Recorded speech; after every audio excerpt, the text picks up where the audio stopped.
In this video, I'll be telling you all about the cameras I used, showing you the photographs I took, and explaining the technical problems that had to be overcome in order to capture them.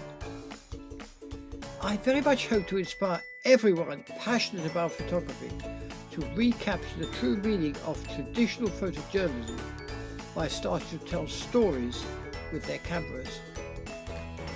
In the past 4 videos, I've been discussing the photographs I took of extremely dangerous, if very eye-catching, stunts. These involved cars and bikes and cannons. In my next series of videos, I'll be talking about my work with animals.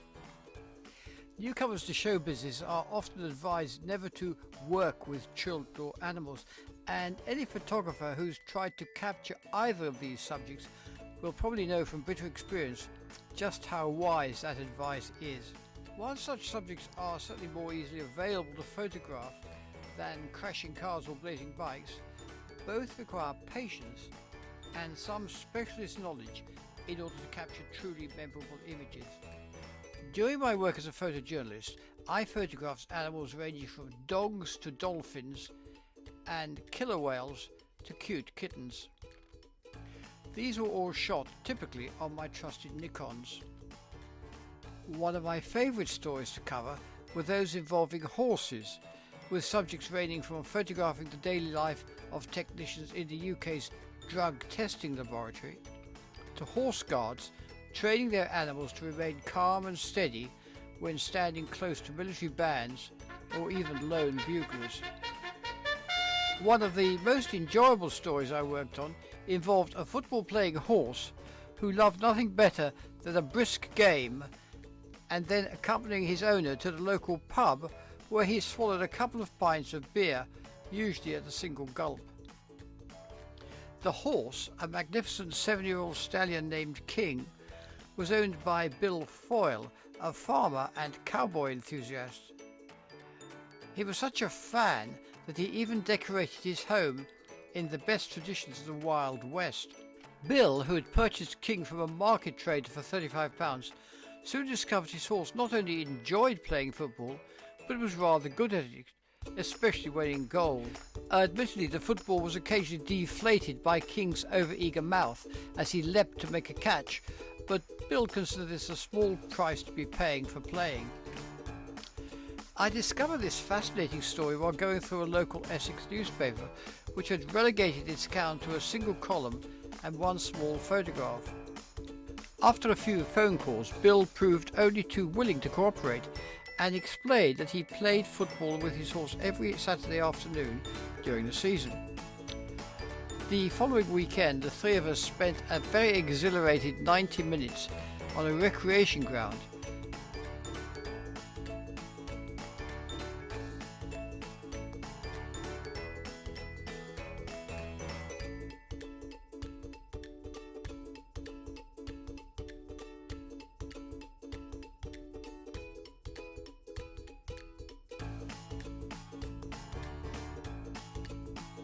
Before heading off to the pub for a well-deserved drink.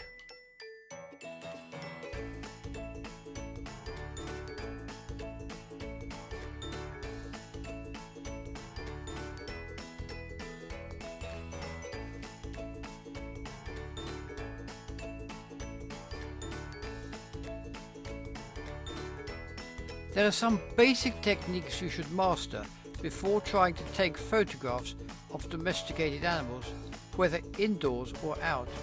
The psychological status of an animal during a photographic session is illustrated here. On the graph, time is plotted on the horizontal line, and this will vary according to the species of animal concerned, their age, whether you have one species on its own or a mixture. The vertical scale shows the degree of excitement exhibited by the animal. When first introduced into your studio, most animals, especially young ones, will exhibit a high degree of interest and excitement. They clamber around to explore and familiarize themselves with their new surroundings. After a varying period of time, you'll reach a situation which I have termed the plateau of maximum cooperation. This is marked A-B on the graph. As time passes, the animal or animals get so used to their surroundings and so bored by the idea of being photographed that they reach a stage in which they are understimulated. They then either become increasingly reluctant to cooperate or simply fall asleep. The trick here is to maintain them at the correct level of alertness for as long as possible, calming them down if they appear to get overly excited, and engaging their interest when they appear to be bored and perhaps overly passive.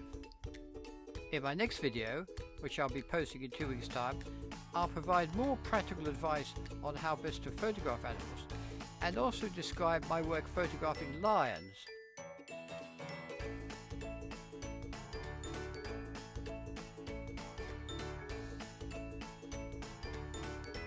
And the dismay one greedy lion cub produced in a baby boy. If you'd like to see some more of my photographs, please go to www.thewayitwas.uk. If you'd like to purchase a copy of my book, The Way It Was, then please go to the same website and take a look at what it contains. If you lived through the 60s, it will bring back some memories.